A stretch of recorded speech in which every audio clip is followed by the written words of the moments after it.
whose job is it to actually teach students how to learn? There is a difference between being bad at math and not being taught in a way that you learn. Welcome to the very first episode of the Academic Coaching Podcast, brought to you by the Anti-Boring Learning Lab and me, Gretchen Wegner. This is the show where we reflect on the craft of coaching students. We're talking study skills, executive function strategies, tips and tricks for teaching the science to students, and occasionally a little biz advice thrown in for those of you in private practice.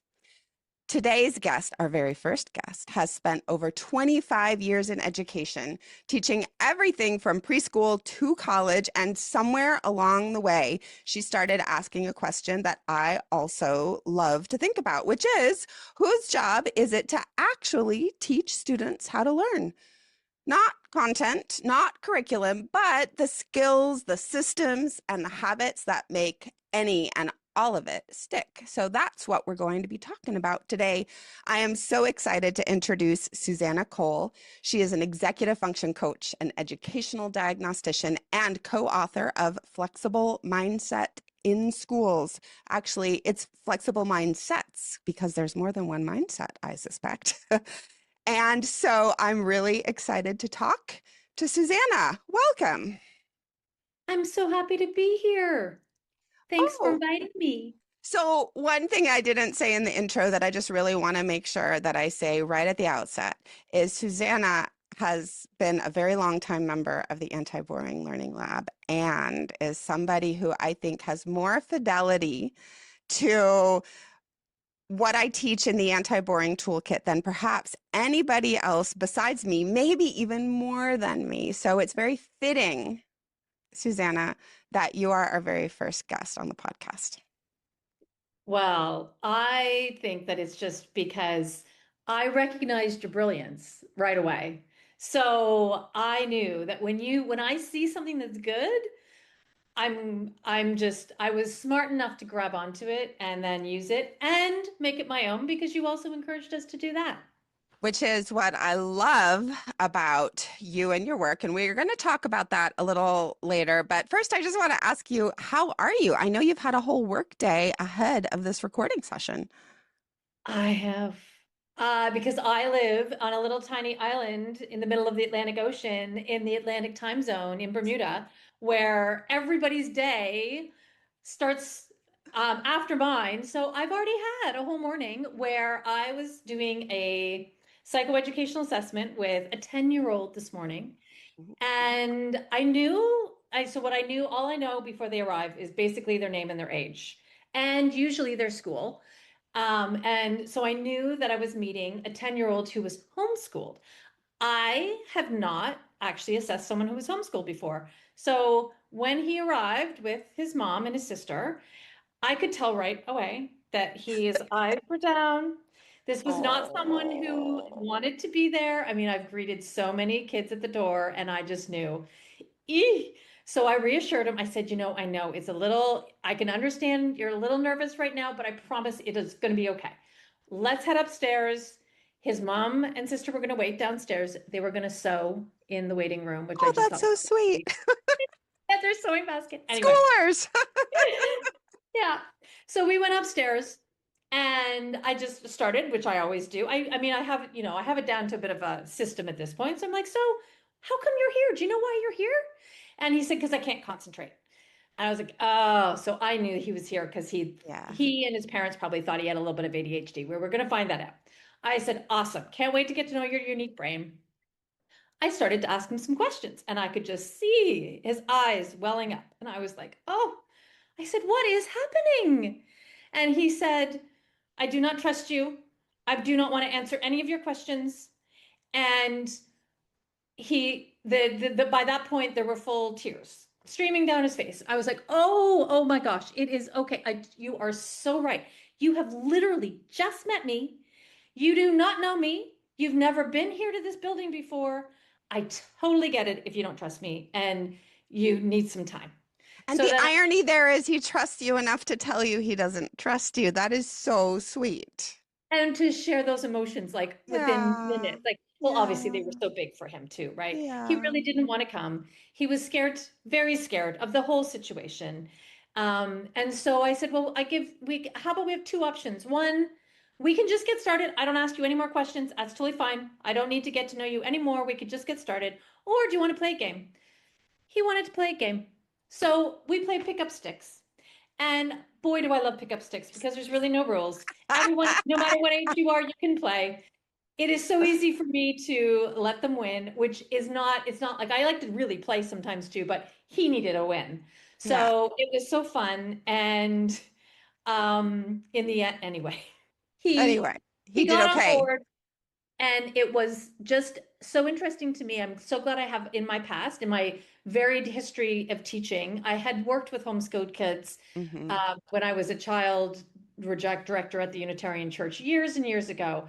And they were mostly all homeschool kids. And so I knew how they really do, they don't have the same experience with an educator. They don't Hmm. see me as an authority figure. They tell me the truth.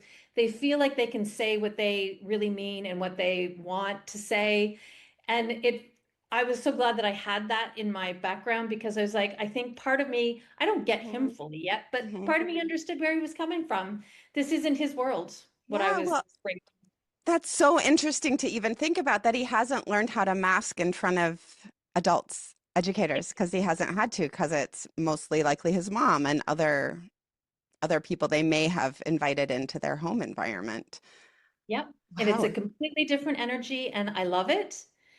And I think you need experience with it to truly appreciate how different it is and who you're meeting and how Hmm. to meet them where they are. Yeah.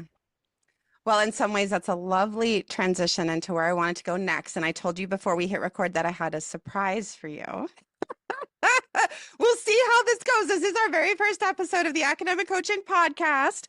But you turned me on to this, really like the episode or the podcast Wild Card. And one of the things Rachel Martin, this is an NPR podcast, one of the things she does is she has cards that guide the conversation. And I was thinking I wasn't going to do them because, oh, it's just so hard. How do we have I don't know. I couldn't figure it out. But this morning I got obsessed with trying to figure it out. And so we're going to play wild card together as an episode. We'll see how it goes. Audience, you can tell us if you like this format or not for a professional podcast. But the way wild card works is we're going to have 3 rounds. Do you want to know the topics of the rounds I think I do. beforehand? Okay. Yeah. So Yes. the first round is what you were like as a student when you were younger. Okay. The second round is how you became an academic and executive function coach and that journey. And then the third round is your experience in the anti-boring learning lab and how you're continuing to grow. So, Fascinating. yes. And This is somewhere in there, Rachel Martin takes a break to talk about something. And so somewhere in there, we're going to take a break to talk about the question of the episode, which is, oh gosh, I even just forgot right in this moment, but I said it in the intro. whose job is it to teach study skills? Yes, so we'll talk about that in there too. You game? I'm game. Bring it on. Okay, bring it on. Okay. Well, I don't actually have written cards, but AI is going to help us here. So for round 1, oh, you also if you want, you can flip or Can you I can flip and can pass. I skip? Yeah. Yeah. Okay. Yeah. One flip and one skip. You totally can if you want. You don't have to, but you totally can. So for round 1, do you want question 1, 2, or 3? I want two, please. She wants to. Okay, so question 2 is how did you survive your absolute hardest class when you were in school? I guess in theory, I guess I did survive because I'm here, right? To tell the Mm-hmm. tale. Mm-hmm. But it instantly, there's no question it was math. Okay. And my friend and I who sat beside each other in grade 8 math, we got nicknames. It isn't Dumb and Dumber, but it was a version of Dumb and Dumber because Mm-hmm. we were the worst at math and everybody in the class. So we did become like the kind of butt end of the teacher's jokes. He was a more, jokey kind of teacher. And I think he just could not believe what my friend and I, Emily, we just couldn't understand. We just We didn't. And clearly we weren't being taught in a way that what we learn. And so I think that class for me was for sure well, one, they say we remember so much of what our teachers tell us, all of us do. And it's amazing how much of that sticks. And it was so hard for me to let go of the mindset of being bad at math. I went through all of my schooling after that, imagining myself as someone who is bad at math until I went and took to become a math tutor, which was hilarious. I did it more just for the course. She taught me all these strategies for math, which is why what I wanted to learn. And all of a sudden, numbers were completely different to me. Just no one had ever taught me like that. I am not saying I'm a genius in math. I'm not saying that. But I am saying that I dropped that mindset and realized, oh, there is a difference between being bad at math and not being taught in a way that you learn. Interesting. Do you think that experience at all informed your book, Flexible Mindsets in Schools? Big part of so much of what I do is as a coach in my book, as an educator, absolutely was informed by that. Wow, Yeah. interesting. Well, and that's what our next round is about, but I notice I still want to find out a little bit more about you as a student. So, do you want to do one or three, card one or three? Oh, I love this version I know, of I'm making it you up. just I'm keep making it asking my own. until you get Yeah, what you want. I like it. Okay, I'm gonna go one this time. one. Okay. Was there a part of yourself that you felt you had to hide back when you were a student and in school? Um, yes. I'm gonna answer this. I'm trying to finagle what I want to say around this Oh, question. So just like you wanted more info from yeah. me, just because, I mean, obviously I've just said I'm not great at math, but I actually I wasn't a straight A student, but it wasn't like I was hiding, like people knew I Hmm. wasn't a straight A student. But I think what I was hiding or what I couldn't express or people didn't see was how resourceful I was. Mm. How, like, I now that I do psychoed assessments, I think I have pretty high fluid intelligence, which is, it isn't book smarts. It's like street smarts. It's common sense. It's like I was a problem solver and I would just figure stuff out. And that was never acknowledged in school and no one ever understood. And when my guidance teacher told me that I wasn't smart enough to go to university, well, certainly not higher. At first, I wanted to be a psychiatrist. And she was like, "You're not going to med school." I Oh, kind of knew I wasn't going to med school. I kind of knew that. That was okay. But then I wanted to be a psychologist. And she was like, "No, probably not that either." And I was like, "No way." Like, I knew that when I put my mind to something, I figure stuff out. I just do. I make things happen. And thankfully, my parents were fully supportive of me.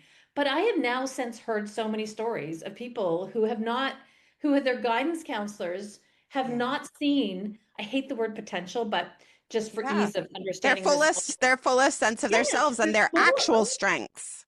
not just grades and what you see on that Yeah. piece of paper. It did not tell you. She would be floored to know who I am today and what I Mm-hmm. have done. Floored. Mm-hmm. So I was pigeonholed and not seen for all of what I brought, for sure. Interesting. That's kind of the opposite of masking in some ways, isn't it? It's Exactly. like, Yes. yes, we mask parts of ourselves, and I know that's a topic that you're increasingly interested in, but also we have these intelligences, but people just don't see them because of the blinders that schools put on educators. Yeah. Well, and then how narrow what the scope of education and how we view learning, Yeah. how narrow that is. It Yeah. just, it can't possibly capture the fullness of a person. Yeah. Interesting. Well, that does tie us straight into round two, which is more about your transition into coaching. So, do you want card one, two, or three? Well, now I need three. Can you point to a specific turning point when you realized your old work wasn't cutting it anymore and you needed to do something different? Specific, I don't know if it's like, what I can say is it's a specific time when Mhm. I recognized complete burnout. And Mm. and it was as a middle school teacher, which in an all boys school, which won't be any surprise to anyone listening. Oh, I Um, don't know if I knew that Adults, all detail about boys. you. Yeah. Wow. Yeah. And I had put, and they were all had come to this school because they had learning differences and other schools weren't really able to educate them Hmm. in the way that they needed to be educated. So in theory, it was like my perfect place, right? Hmm. I love my strategies. I love learning differences and figuring out what makes people tick, finding different ways to help them learn.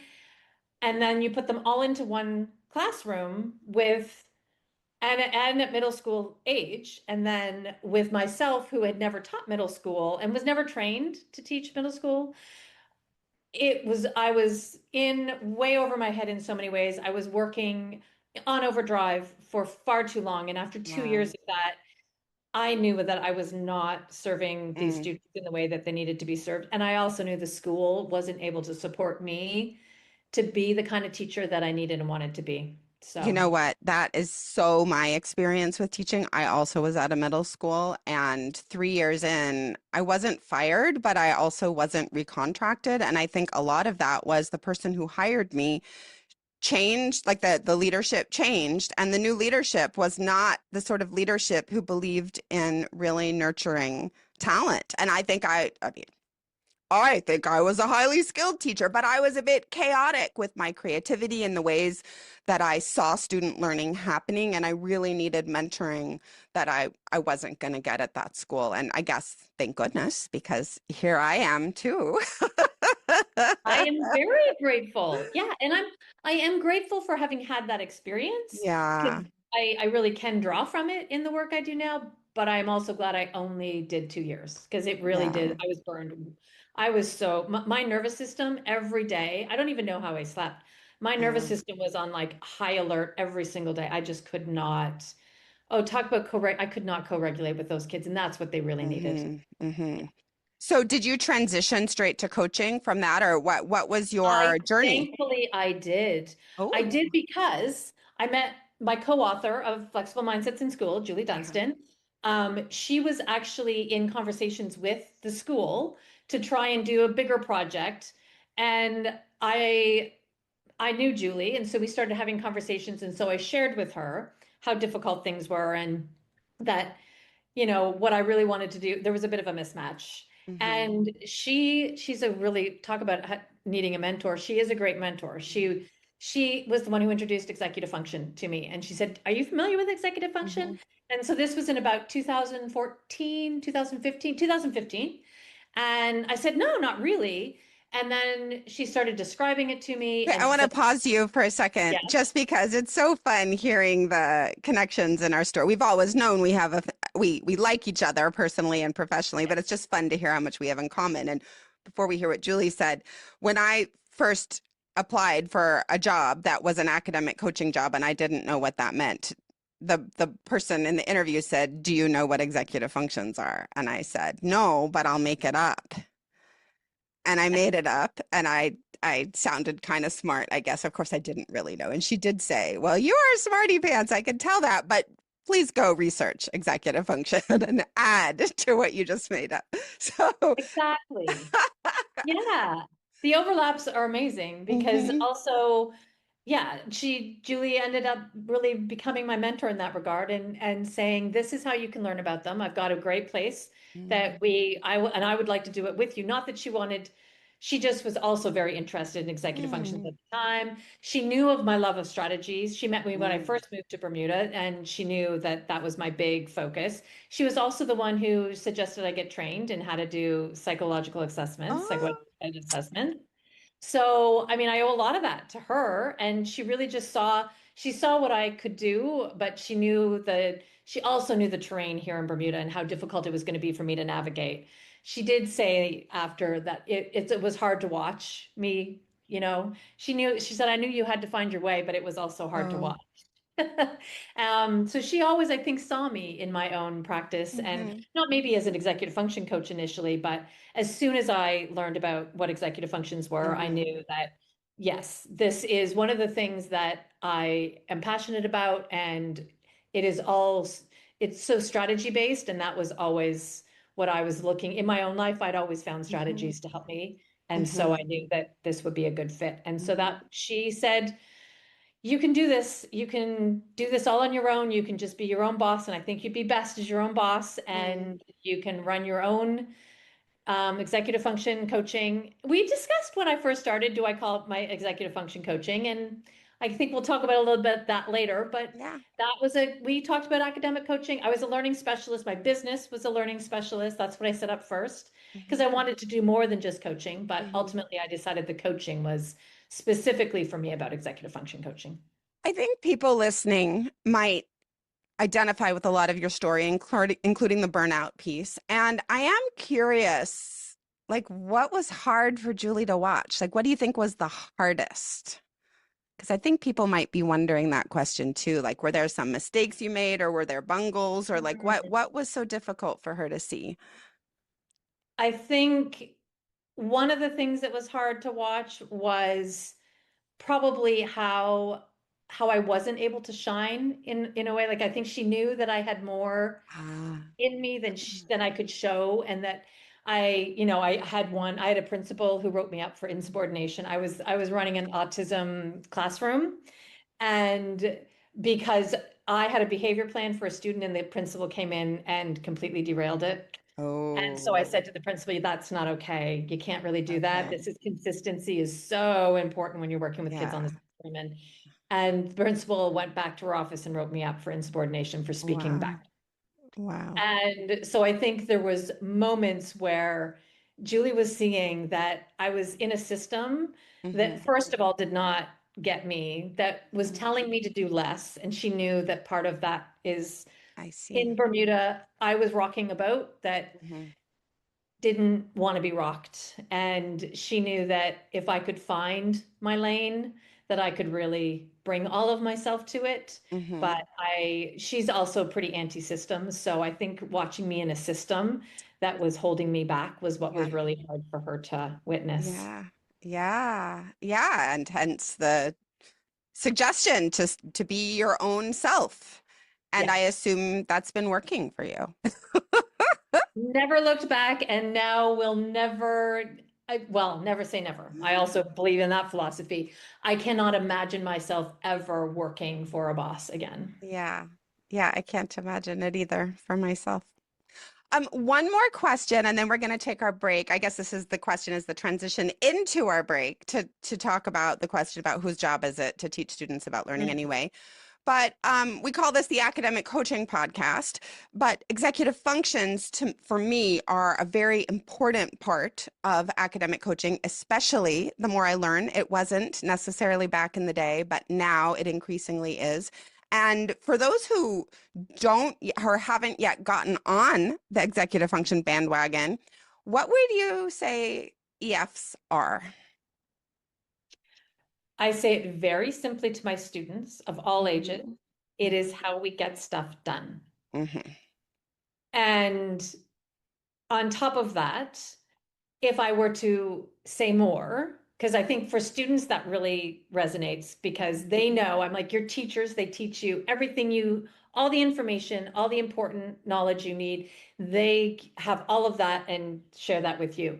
But what they don't always share with you is how to get all the stuff they're asking of you done, how to do it in a way that matches how you want to get it done, and also how to have your whole own life on top of you're not just a student. So the executive functions is how do I manage all of those pieces Hmm. and do it in a way that feels good to me? Hmm. And so what I say to parents and to students is that I'm really teaching that how to learn part as opposed to the what you need to know Hmm. part. Great. Well, then, it sounds like you believe that that is your job as an executive function coach to teach students about learning. But let's lay the problem first. Like what is the problem? Which is why we're talking about the question of whose job is it anyway? Can I say that the problem is school? Yeah. Well, I mean, can we just say, I mean, this is an inaugural podcast. Like, Yeah. school, why it was invented Hmm. was to teach people how to factory workers, how to show up on time, do what they're friggin' told, do it as efficiently and effectively as possible, and basically just be robots. Like Hmm. that was why school was invented. And more than any other institution, in my opinion, it is the one that has changed the least. You Hmm. know, healthcare has even changed and evolved slightly. Governments, oh, we don't want to talk about those, but I mean, even they have changed and evolved slightly. But education as a system, Hmm. it is like the slowest moving system. Hmm. And it does not match what we need, what our world needs, what the future needs. It's just What such, individuals yeah, need. Yeah.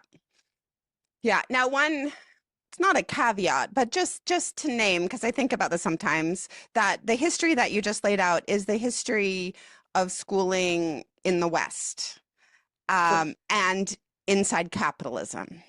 Because there are other, like long ago, the Greeks and whatever, and in the non-Western world, schooling has looked like other. Well, I don't even know if schooling would have been the word. It would have been you're learning Yeah. how people trained or taught or how students learned. But the system of schooling whereby we take students, tell them that they need to know certain things by certain times, break their day into specific parts, take them out of their community and into these places that we call schools. That is all quite unique to capitalist Western structures. And then it has, through colonialism, passed to other parts of the world as well. I'm pretty sure that what I just said is accurate. I'm going to back you up on that. Yeah, But yeah. maybe do we have a fact check on this We don't podcast? have a fact check. No, we're not at the Armchair Expert, which is the other podcast that we listen to together, but I'm sure listeners will fact check us if they desire. There will be a place, that people can put their comments if they Absolutely. want to. Yes. So, where are students taught how to learn? And so, and that's, I was saying this about the problem being school. Yeah. It's not, I'm not suggesting that there aren't also some good aspects to school. Hmm. And I do think that learning students, many students really do enjoy going to school and being amongst their peers and do their sponges, their brains for knowledge and information. And I think that part of it is wonderful. Parents also need the break 6 hours Hmm. a day from their Hmm. children. I mean, everybody benefits in that regard. So I do think some of the learning is happening in schools and with teachers, and that it's, and of course, learning is, oh, it's happening always. That's the thing. I Right. mean, learning is never not happening. Right. But the metacognitive awareness of how to learn, how to track what's happening in our regulation systems, our body regulation, our emotional regulation, our thought regulation while we're learning, and how to learn more effectively while having our fullest sense of ourselves through life. That is not a skill set that anyone in schools is particularly adept at teaching. I mean, there are excellent teachers who sometimes share strategies that are supportive, but learning as a system that students can be a part of, can own themselves, that's not really taught. It isn't. And Hmm. and I'm not sure.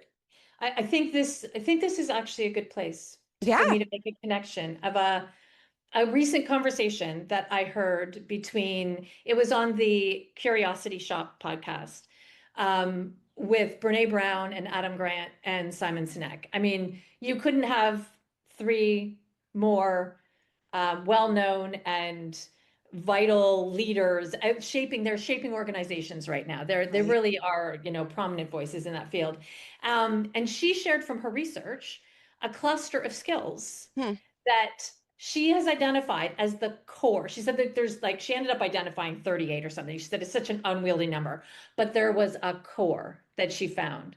And as she was saying this, I was driving in my car home from work, and I was just like, there's no way that she's going to keep the things she kept saying. I was just like, you're kidding me. she started with the first one is self-awareness. And I was like, Ah. I am the biggest believer in it all starts with self-awareness. You can't create change until you have an awareness that I want to actually, I'm aware of who I am and what I want. Like that self-awareness is the foundation of everything. And then of course I was couldn't believe the second one. Probably, I mean, I'm going to say my second favorite, metacognition. I should have asked Mhm. you what it is. You would have known it was I would metacognition. have known. You would have known I'm a big believer in what you just talked about metacognition. It is the awareness of your own thinking and having an understanding of that. And that would be the second core skill of leaders, top leaders in the world to have. And you mentioned the third one as well. Now I know you love to take a guess. Do you want to take a guess? You just mentioned it. I know you're on the spot. I don't remember just because I'm also in leadership mind I leading know the you are. podcast. So I'm not sure what I So just I'm going said. to say it and you're going to go, of course, I remember just saying this. So emotional regulation, our nervous Ah, of systems course, of course. and our emotions, having understanding Um, of our feelings and our nervous systems and how to regulate over mhm, how to self-regulate. So emotional regulation is one. And then the next one, which is also they had a debate over what to name, well, what her research found, but what they want to rename it. Her research found mindfulness, but it was interesting because we all, and even I went, oh, yeah. She's like, nobody shows up to learn about mind. No, it's like been badly branded and it needs to change. But then where that conversation leaded was exactly what I would agree with. And that is attention. mm, And your little mhm, anti-boring learning lab mhm, is attention with intention. mhm, And that to be able to harness your own attention, to understand how you pay attention, to be able to choose what you pay attention to, when and how much, that attention, I also would say, those core things. And those are the top skills that will future ready any leader to be a leader in mm, uncertain times, through difficulty, mhm, build resilience, all mhm, of the things that we know are going to help our young ones mhm, to thrive in their lives. And so, where are we learning all of these absolutely essential mhm, skills? We're learning it right now, I would argue, in coaching. mhm. Where does teaching students about the science of learning and their own brains fit into those five pieces, do you think, or is that an extra piece? No, I personally would put that into metacognition Hmm. because it is understanding what is important to Hmm. you, what matters to you, and then how do I direct my resources to the thing that I want. Right. And if you want to get smart, if you want to do well at certain whatever Hmm. you love, whatever you're, Hmm. then knowing about how to study and how to get the grades you want so you get in the college you want to get the job you want, Hmm. we can, take apart that Hmm. whole trajectory, but Hmm. that's not the point. That's what students Hmm. right now currently, that's what's driving them. Hmm. And that to me does fit into well, both the self-awareness and the metacognition, but Hmm. particularly teaching students about the brain and how it learns is fundamental to them being able to then track what they're doing and when and how. Right. And I notice actually there's a piece of it in all five of those things because there is like attention regulation. How do we keep our attention on retrieval practice even though it's effortful and we don't like it? Which means how do we regulate our emotions when we're feeling dumb and we don't like that feeling? And we have to regulate in order to keep our attention where the science tells us it most should be to learn efficiently, which is retrieval practice, some other things as well, but also retrieval practice. So it seems like there's a thread running through all of them of the types of content that we teach in the lab. And I like to talk about the learn tools, the do tools, and the feel tools. And you need kind of all those tools running through all of those different pieces. Exactly. And to just layer in another piece of this is that recently I created the iceberg model Mm-hmm. of where like parents or teachers or adults, generally speaking, even sometimes the students themselves think, well, you should be able to use a planner. You should be able, why are you so disorganized? Why is it so hard for you to just hand something in by the deadline? And that's what we see on as the external behavior happening on, the actions on the outside. But Above then the if we water, the iceberg above the above the water, water. yes, Hmm.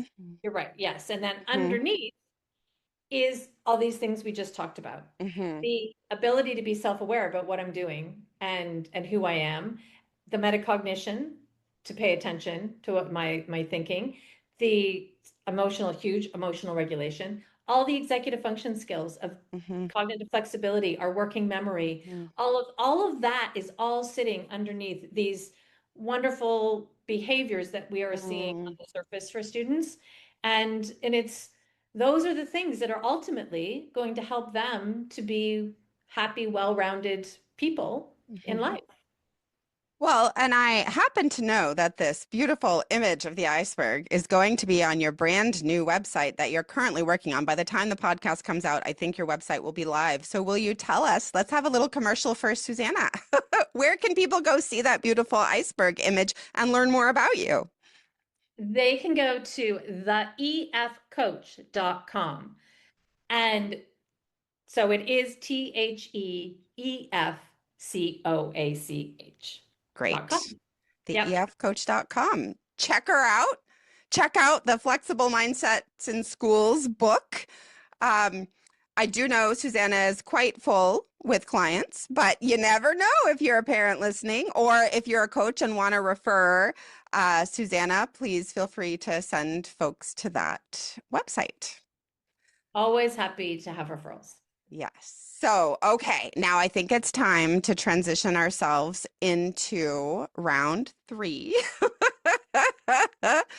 which is all about how you found the anti-boring learning lab and then how it's helped you grow and how you use it to support your own practice these days. And actually, there's not a question about how you found us. So while I'm calling up our next three cards for you to choose from, will you please tell the good people out there, how did you land in my world? Well, the very beginning of landing in your world is that you and I also share that we are lovers of learning. So Yes. I'm always looking for new workshops, new things that are interesting and different. And so I was following Seth Perler, and he was having his yearly TIFOS, which is the executive function, whatever. Yes, online summit, the Executive Online Function summit. Online That's it. Summit. That's it. That's it. Yeah. And I always love those because you get a whole variety of new people. Yeah. And I can kind of like do a little window shopping and then just dig into a few people. And you were the last person, like it went over the whole weekend, but you were the last person I watched. And I dipped in and then was like, I didn't dip out. Mhm. I stayed. I was like, oh, not only just because of how you spoke, like you were engaging enough that I was like, oh my gosh, I couldn't turn away, but also what you were saying, I could feel right from the very, very beginning. I knew that you were speaking my language. And I didn't know you yet, but you offered in that summit that you were open to a consult if you wanted to find out more. Mhm. And so I emailed you for a conversation about whether the anti-boring learning lab, which wasn't called anti-boring learn. No, no, it wasn't. I was like It was the anti-boring. Anti-Boring Educators Club back in the day. That's what it was. I knew there was like a slight difference, whether it would be a good fit. And then I joined that September was the first my cohort that I joined. And well, as they say, the rest is history. The rest is history. Yes. So now for round three, would you like card one, two, or three?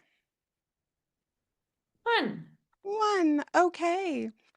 Card one asks, which skill from the lab have you learned that has changed you most as a coach?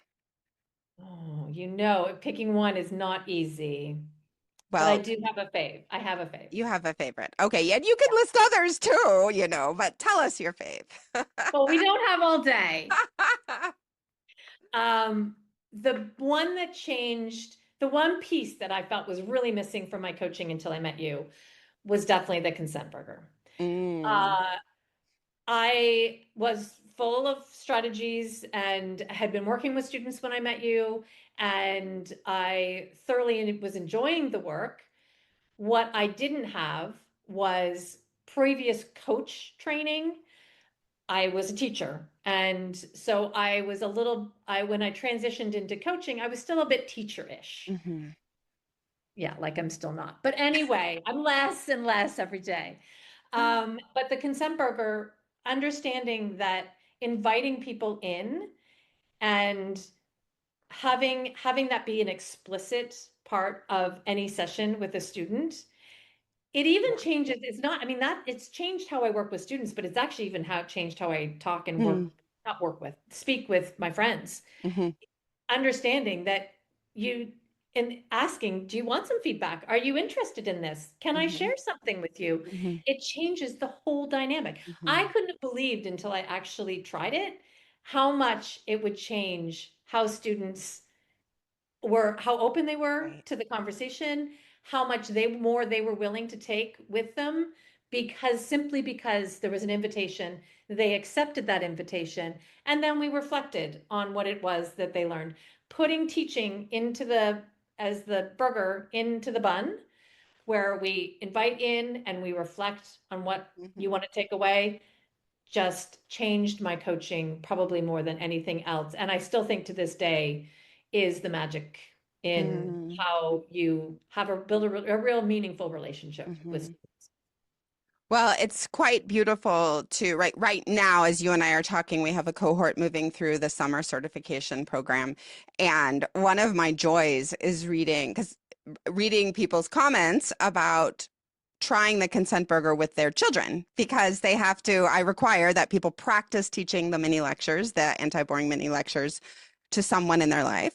And it's really cool to hear people say exactly what you said, that yes, it helps with clients, but it also helps with the people that we're closest to in our lives. And I've definitely not just seen that in my life, but I think I came up with the consent burger as a thing, partially initially because I live here in the Bay Area of California, which is very coachy, like everybody's a coach and everybody, and so it's like it's practice to ask people, can I give you a hug? Or I have some advice. Would you like to hear it? It's just practice amongst the people in my community.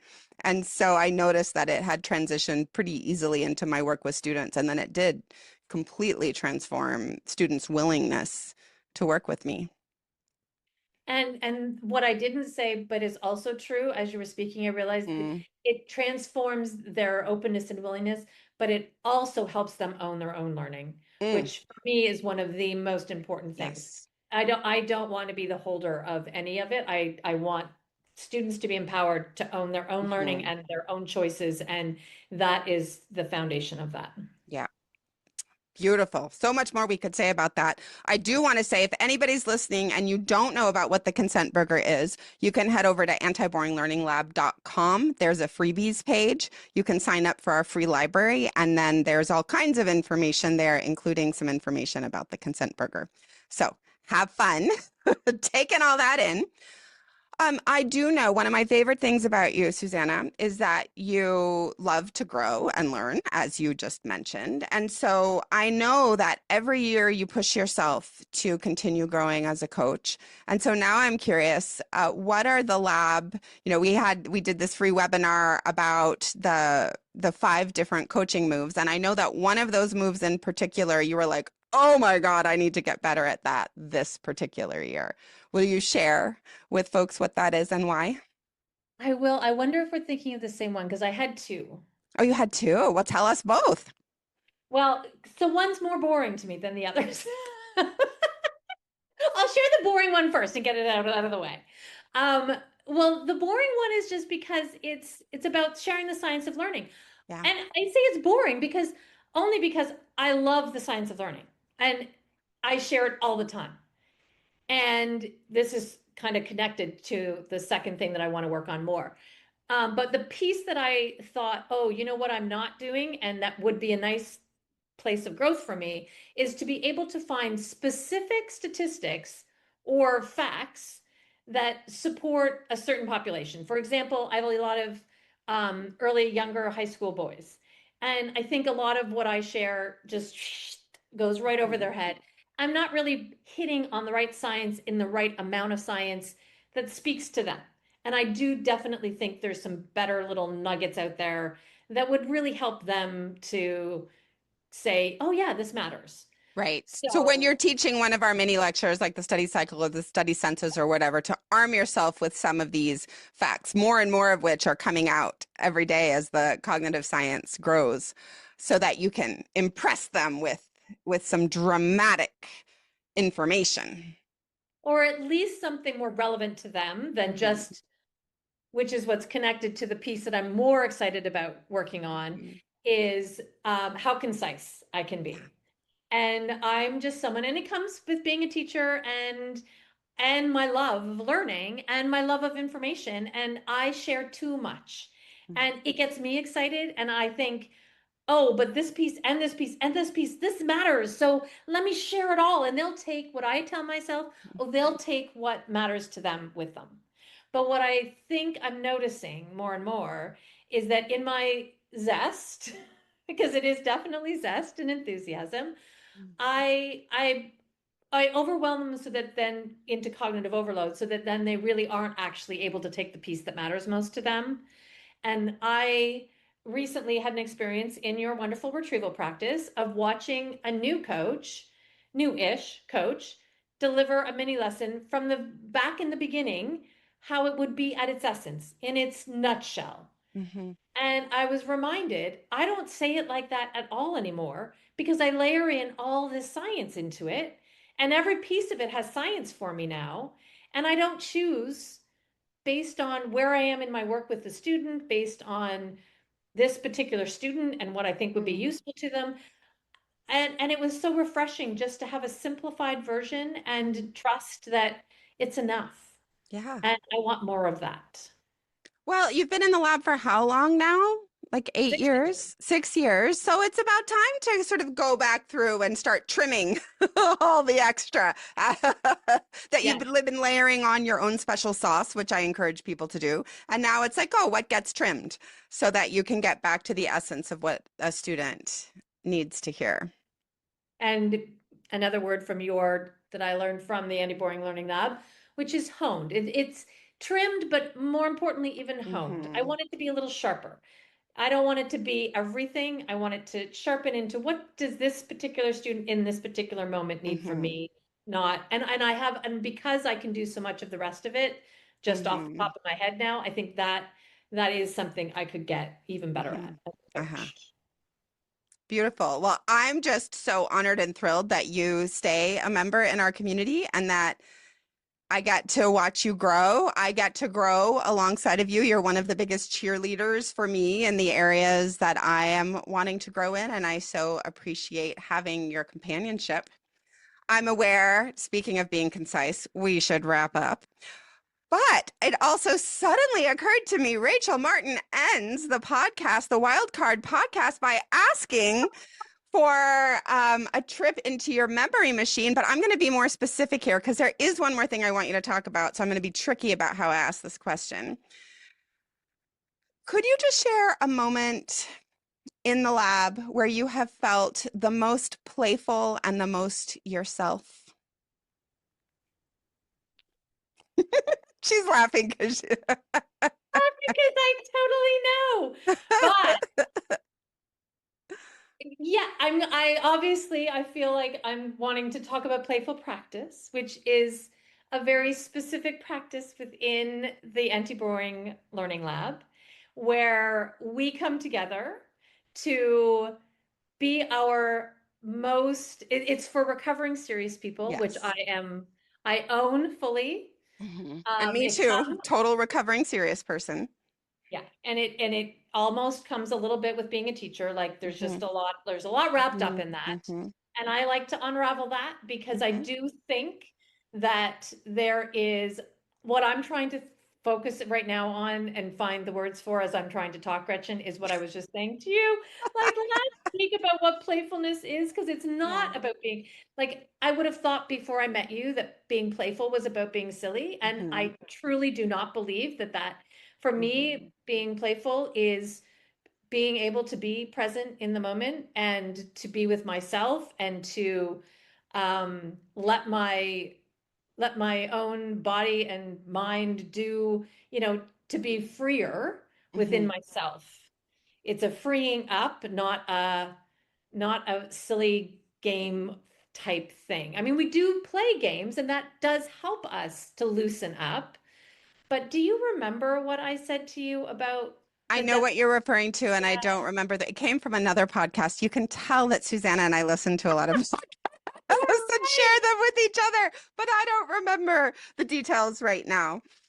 I don't either, so it doesn't matter. I have to trust that that doesn't matter, that I embodied the feeling of playfulness and that comes, I think, being a coach, being able to see you model how to be yourself Mhm. and then realize that, oh, I can just be myself with the Mhm. people around me. And that is that is freeing, but it's also energizing actually, because we're full circle back to masking. I'm not masking.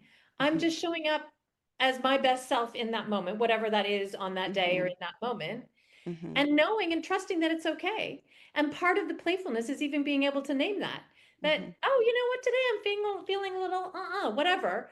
And knowing that students actually just kind of love that you just show up as yourself and being okay with whoever that may be in that moment. And that's what playful practice has helped me and continues. I mean, I think that's a lifelong thing. Mhm. I don't think you ever, that's not something you end up arriving at, but I'm so enjoying being in the club, learning how to be even more playful in the work that I do and in my own life, because that's another thing that is not just about what I do with students, Mhm. absolutely translating to my whole life and my friendships. Well, I'm just so pleased and honored that you were our first guest here on the Academic Coaching Podcast. And I hope our listeners show up for more. My plan with this podcast is to talk to sometimes to Learning Lab members, as Susannah and I did today, sometimes to guest experts. We actually do have Seth Perler coming on very soon. Actually, by the time this dropped, Seth's will have dropped as well because TIFOS is coming up and I wanted to support him in getting the word out about the Executive Function Online Summit. And there are many other fascinating conversations to come. They may or may not be with the cards. We'll see if that was successful. But otherwise, I'm just so honored that those of you who are still listening stayed to the end. So thank you for being here. And please enjoy our future episodes of the Academic Coaching Podcast. Take care, everyone.